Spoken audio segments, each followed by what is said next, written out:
ዘማሪት ራሄል አለማየሁ ምን ነካት? ይሄን ቪዲዮ የምታዩ ክርስቲያኖች በሙሉ ይሄ ቪዲዮ ቢጠፋ ተጠያቂዎች ናችሁ። ይሄንን ቪዲዮ ያያችሁ በሙሉ ክርስቲያኖች ሁሉ ይሄ ቪዲዮ ቢጠፋ ተጠያቂዎች ናችሁ። ይሄን ቪዲዮ አይተን እንመለስ። ዘማሪት ራሄል አለማየሁ ከእግር ስር በተሰኘው በዚህ መዝሙር ውስጥ ምን ያስተላለፈችው ድብቅ መልእክት አለ? ይሄንንም በዛሬ ቪዲዮ የምነግራችሁ ይሆናል። እንኳን አንተ ሁላችንም ቲክቶክ መቀነስ አለብን። አራኔ ይሄንን ቲክቶክ መቀነስ አለብኝ በእውነት እንዴ። በመጨረሻ ላይ የማቀርብላችሁ ልዩ ግጥምም አለ። እስከ መጨረሻው ድረስ መቆየታችሁ እንዳዘነጉ ሄንቸራክሽን ተጀምሯል። ሰላም እንደምን አላችሁ? በጌታ የተወደዳችሁ ምርጦች እንኳን ደህና መጣችሁ። ዛሬ እንግዲህ በሄንቸራክሽን ተመልሰን ተከስተናል ማለት ነው። በዛሬ ፕሮግራማችን እስከ መጨረሻው ድረስ ከቆያችሁ ያለምንም ጥርጥር እንደምትባረኩበት ልነግርላችሁ እፈልጋለሁ። ለዚህ ቻናል አዲስ የሆናችሁ ካላችሁ እንኳን ደህና መጣችሁ። ቻናላችንን ሰብስክራይብ በማድረግ ቤተሰብ መሆን እንዳትረሱ።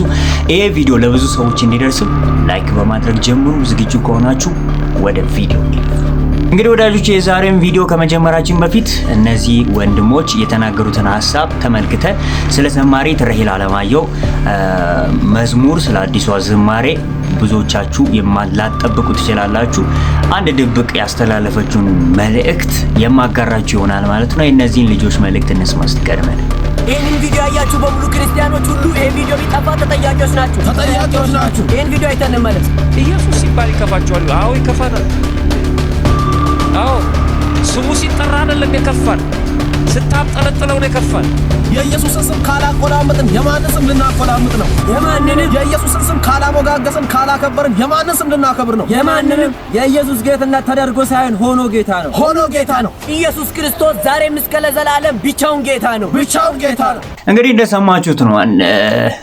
ሰዎች ማለት ኢየሱስ ጌታ ነው በማለት እኛ አናፍርም ክርስቲያኖችና እስቲ ኮሜንት ላይ ኢየሱስ ጌታ ነው ብላችሁ የቻላችሁትን ያህል አንድ ጊዜም ሁለት ጊዜም ሶስት ጊዜም አልልም፣ የቻላችሁትን ያህል ኢየሱስ ጌታ ነው ያላችሁ ኮሜንት ላይ እንድጽፉ በጌታ ፍቅር ጠይቃችኋለሁ። እስቲ ቀጣዩን ቪዲዮ እንመልከት እና ስለ ዘማሪት ራሄል አለማየሁ ስለዚህ መዝሙር ስለ አዲሱ ዝማሬዋ የማነሳችሁ ድንቅ ሐሳብ አለ ማለት በዚህ መዝሙር ውስጥ እቺ እህት ልታስተላልፍ የፈለገችውን ድብቅ መልእክት ዛሬ የምነግራችሁ ይሆናል ማለት ነው። እና ብዙዎቻችሁ ላጠብቁ ትችላላችሁ። በጣም የተባረኩበት ፖይንት ስለሆነ ነው። እሱንም እንመለከታለን። ቀድመን ግን ናትናኤል አብርሃም የተናገረውን አንድ ትንሽ ፈታ ስላደረገኝ ነውና ተመልክተን እንመለስ። አራኔ ይሄንን ቲክቶክ መቀነስ አለብኝ በእውነት እንዴ። ሰው እያወራ ማለት ነው። በቃ ልክ ሲሰለችኝ እንደዚህ ስክሮል ማድረግ ነው ፈልገው እንዲህ ባረገው ደስ ይለኛል። ወይ ደግሞ ይሄ ወሬ የሚያለዝ ሰው አለ አይደል ሰስፔንስ ላድርገው ብሎ እና ምናምን ሲለኝ እንዲህ ጫን ብዬ ማፍጠን አትምን ግን ሆነ እንዲህ ላይ በቃ እንዲህ መጫን ነው ፈልገው። ደግሞ ይሄውን አንዳንድ ሰው ደግሞ አገኛለሁ ደስ የሚለው እኔ ደግሞ ሲያወራኝ እቺ እንዴት ነው አፍንጫዋ እንዲህ ታፕ ታፕ አድርጌ ላይክ ላድርግለት እንዴ እላለሁ። ምንድነው ይሄ? በጣም ደግሞ አሪፍ ሲሆንብኝ ወሬው ማለት ነው ለሆነ ሰው እንዲሰማው ፈልግ ከሆነ አሁን ይሄን ሙሉ ከምደግም ምን አለ እዚህ ላይ ሼር ባረግለትና አብረነው ብንሰማ አላለሁ። አሁን ይሄ ምንድነው እንዴ? አራኔ ቲክቶክ መቀነስ አለብኝ። እንግዲህ ቤተሰቦች ዘማሪት ራሄል አለማየሁ ከእግር ስር ብላ የዘመረችው ዝማሬ ጉዳይ ላይ የራሴን ሐሳብ ከማጋራቴ በፊት ግን ይሄንን ዝማሬ ከማጋራቴ በፊት ግን ከመጽሐፍ ቅዱስ አንድ ክፍል ባነብላችሁ ደስ ይለኛል።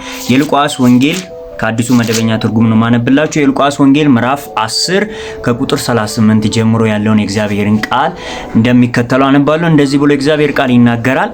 ኢየሱስና ደቀ መዛሙርቱ መንገድ ሲሄዱ ኢየሱስ ወደ አንድ መንደር ገባ። ማርታ የተባለች አንዲት ሴትም በቤቷ ተቀበለችው። ቁጥር 39 እርሷም ማርያም የተባለች እህት ነበረቻት። ማርያምም ቃሉን እየሰማች በጌታ እግር ስር ተቀምጣ ነበር። እሺ፣ ማርያም በጌታ እግር ስር ተቀምጣ ነበር። ቁጥር 40 ማርታ ግን በስራ ብዛት ትባክን ነበርና ወደ እርሱ ቀርባ ጌታ ሆይ እህቴ ስራውን ለኔ ብቻ ጥለ ስትቀመጥ ዝም ትላለህን? አንድ እንድታግዘኝ ንገራት እንጂ አለችው። ጌታ ግን እንዲህ ሲል መለሰላት፣ ማርታ ማርታ ስለ ብዙ ነገር ትጨነቂያለሽ ትዋከቢያለሽም፣ የሚያስፈልገው ግን አንድ ነገር ብቻ ነው።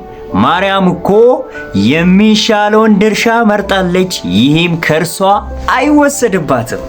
አቤት አቤት!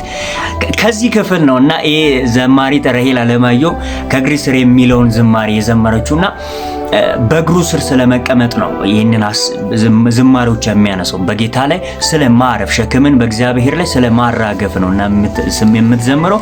ባይዘው እዚህኛውን ባነበብኩላችሁ ክፍል ላይ ማርታ ትባክን ነበር የሚለውን የግሪኩ ፐርሲፓው የሚል ቃል ነው የሚጠቀመውና ይሄም ማለት ምንድነው? በአንድ ጊዜ ወደ ተለያዩ ነገሮች መጎተት ማለት እሷ አንድ ነች። በዚህ በሆነ ጉዳይ ትጎተታለች፣ በዚህ በሆነ ጉዳይ በጣም በአንድ ጊዜ በተለያዩ ጉዳዮች ተጎትታለች ምናምን ማለት ነውና ሌላው ትርጉሙ ደግሞ መከፋፈል ወይም በሐሳብ መታወክ የሚል ፍቺ ነው የሚሰጠንና በሐሳቧ ታውካለች፣ ተከፋፍላለች። የትኛው ጋር ደርሳ የትኛውን ይዘ የትኛውን ትተው በጣም ትባክን ነበር፣ ትዋከብ ነበር። መዋከብ ታውቃላችሁ? ማርታ ትዋከብ ነበር። ማርያም ግን በጌታ እግር ስር ቁጭ ብላለች። ከዛ ተናዳ ጌታ ሆይ እኔ እንዲህ በስራ ስዋከብ እሷ ዝም ብለ አንተ ጋር እንድትቀመጥ ዘመን ዝም ትላታለህ፣ አግዛት በላት ትላለች።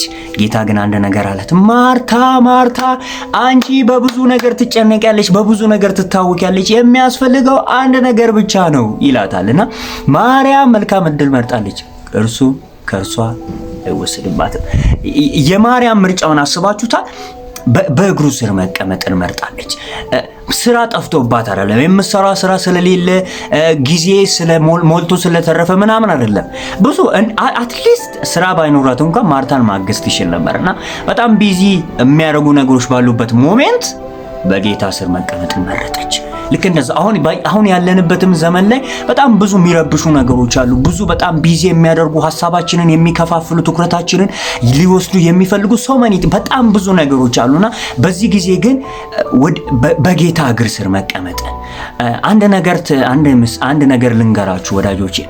የሆነ ሸክም ተሸክማችሁ ታውቃላችሁ? በጀርባችሁ ተሸክማችሁ ከዛ ግን ሸክማችሁን ይዛችሁ ቁጭ ብላችሁ ስትነሱ ከነሸክሙ መነሳትና ያንን የተሸከማችሁትን ከጀርባችሁ የተሸከማችሁትን ሸክም ጥላችሁ መነሳት በጣም ልዩነት አለው አይደል? ማርያም ያደረገችው ምንድነው? ሸክሟን በጌታ እግር ስር አስቀምጣ ስትነሳ ጥላ ነው የተነሳው። አንድ ነገር ልላችሁ ፈልጋለሁ። በጣም በብዙ ነገር እየታወካችሁ ያላችሁ፣ በብዙ ነገር እየተጨነቃችሁ ያላችሁ ሰዎች የሚያስፈልገው አንድና ጥቂት ነገር ብቻ ነው፣ በጌታ እግር ስር መቀመጥ። ማለት ሰው የሚጨነቀው በምትችሉት ነገር ትጨነቃላችሁ፣ ማድረግ በምትችሉት ነገር አትጨነቁ። ኦሬዲ ታደርጉታላችሁ። የምትጨነቁት የምትዋከቡት በምን ላይ ነው? ማድረግ በማትችሉት ነገር ላይ ነው አይደል? ስለዚህ ማድረግ የማትችሉትን ጉዳይ፣ የከበዳችሁትን ጉዳይ መጽሐፍ ሲናገር እርሱ ስለእናንተ ያስባልና የሚያስጨንቃችሁን ሁሉ በእርሱ ላይ ጣሉት ይላልና የሚያስጨንቃችሁን የከበዳችሁን ሸክም በጌታ ላይ መጣልን ትማራላችሁና ከዚህ ክፍል ነበር ዝማሬን የዘመረችልን እህታችን ዘማሪት ራሄል አለማየሁና ይሄንን ዝማሬዋን በቻናሏ ገብታችሁ እንድትባረኩ አውርዳችሁ የሚሆን እዛው ዩቲዩብ ላይ እንድትባረኩ በጌታ ፍቅር ልጋብዛችሁ እፈልጋለሁ ማለት ነው። ኢየሱስ ጌታ ነው። ስለዚህ ዛሬ የመጨረሻ አንድ ግጥም አለኝ ብያችሁ ነበር። በዚህ ግጥም ነው የዛሬን ቪዲዮ የምንጨርሰው። ግጥም ርዕስ ጨንቆኛል። 1000 ዓመት ለማትኖር ለዚች ዓለም ኑሮ 1000 ጊዜ ማዘን፣ 1000 ጊዜ መጨነቅ፣ 1000 ጊዜ ሮሮ በቁመት ላይ አንዲት ሰዓት እንኳ መጨመር ላትችል አቅም ጉልበትህን ጊዜህን ሰውተ ጨንቆኛል ስትል ግን ለራሴው ችግር አላንስም ራሴው አጋዥ አልፈልግም በቂነኝ ራሴው ብለህ ስንቴ ታገልክ በራስ አቅም ብዙ ተጣጣርክ ድካም ሆነብህ እንጂ ማድረጉን መስቻልክ ሳይለወጥ ከቶ ላንተ ያለው ቦታ ሳይቀያየርም ልክ እንደ ሁኔታ ባገኘክም ቢሆን ባጣክም ምለታ ምንም ቢከብድ ላንተ ቀላል ነው ለጌታ። ለዚህም ነው ጓዴ 1000 ዓመት ለማትኖር ለዚች ዓለም ኑሮ 1000 ጊዜ ማዘን፣ 1000 ጊዜ መጨነቅ፣ 1000 ጊዜ ሮሮ በቁመት ላይ አንዲት ሰዓት እንኳ መጨመር ላትችል አቅም ጉልበትህን ጊዜህን ሰውተ ጨንቆኛል ስትል ግን መጽሐፍ እንደሚለው እኔም እልሃለሁ የሚያስጨንቅን ሁሉ በእግዚአብሔር ላይ ጣለው። መጽሐፍ እንደሚለው እኔም እልሃለሁ የሚያስጨንቅን ሁሉ ለእግዚአብሔር ተወው። የከበዳችሁን አልችልም ያላችሁትን ጉዳይ ለእግዚአብሔር ተውት። እግዚአብሔር ስለናንተ ያስባልና የሚያስጨንቃችሁ ሁሉ በእርሱ ላይ ጣሉት እንደሚል መጽሐፍ ማለት ነውና በዛሬ ቪዲዮ እንደተባረካችሁ አልጠራጠርም። እስከ መጨረሻው ድረስ ስለተከታተላችሁ በጣም ነው የማመሰግነው። እናንተንም ሐሳብ አስተያየታችሁን እጠብቃለሁ። ኮሜንት ላይ መጻፍ እንዳትረሱ። ለዚህ ቻናል አዲስ የሆናችሁ ቻናላችንን ሰብስክራይብ እንድታደርጉ ደግሜ ላሳስባችሁ ፈልጋለሁ። በቀጣይ በሌላ ቪዲዮ እስከምንገናኝ ቸር ሰንብቱ።